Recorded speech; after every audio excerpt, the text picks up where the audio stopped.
Hello साथीहरू, welcome to my new vlog. होइन, आज चाहिँ हामी ड्युटी सकाएर जाँदैछौँ घुम्नको लागि कहाँ भन्नुहुन्छ भने होइन, हामी चाहिँ जाँदैछौँ बरदुबईमा चाहिँ अहिले एकदमै viral Al Seef Al Dubai भन्ने चाहिँ एकदम भाइरल भइरहेछ नि त। त्यो ठाउँ एकदम फेमस भइरहेछ, त्यहीँ जाँदैछौँ साथीहरू।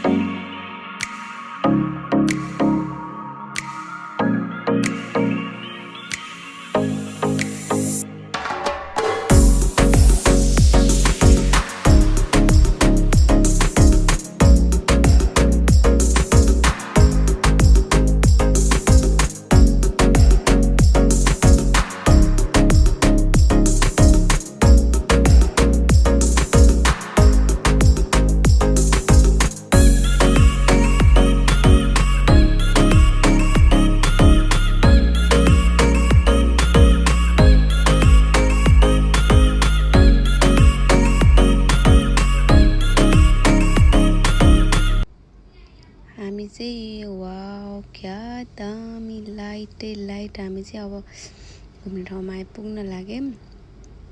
यो चाहिँ अर्को मोबाइलबाट खिचेको थियो, त्यही भएर भिडियो पनि सानो आएर ओल्ड दुबई चाहिँ आइपुग्यौँ हामी। तर बेलुका रमाइलो हुन्छ भनेर राति गएको हामी, तर राति चाहिँ एकदमै सबै धेरै पसलहरू चाहिँ बन्द भइसक्दो रहेछ। तर पनि हामीले एकदमै धेरै इन्जोय गऱ्यौँ, किनभने साथीहरूसँग गएपछि यसै रमाइलो त भइ नै हाल्यो।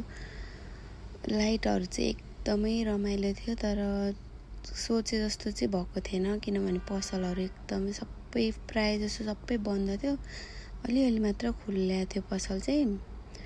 अनि त्यो वाउ पानीमा त्यो चढ्ने भनेर हामीले यस्तो इन्ट्रेस्ट लागिरहेको थियो चढ्नलाई, तर कति लास्टै महँगो रहेछ क्या। तर हामी चाहिँ चढ्नु सकेनौँ, चढेको भए चाहिँ सक्थ्यौँ होला, तर हामी चढेनौँ।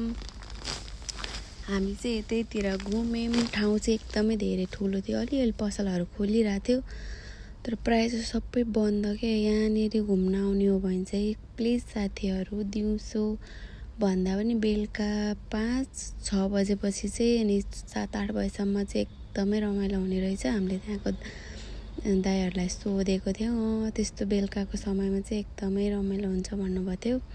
अब राति यो 10 बजे हामीले ड्युटी सकाएर हामी पुग्दाखेरि चाहिँ 10:30 त्यस्तै 11 बज्नु लागिसकेको थियो होइन।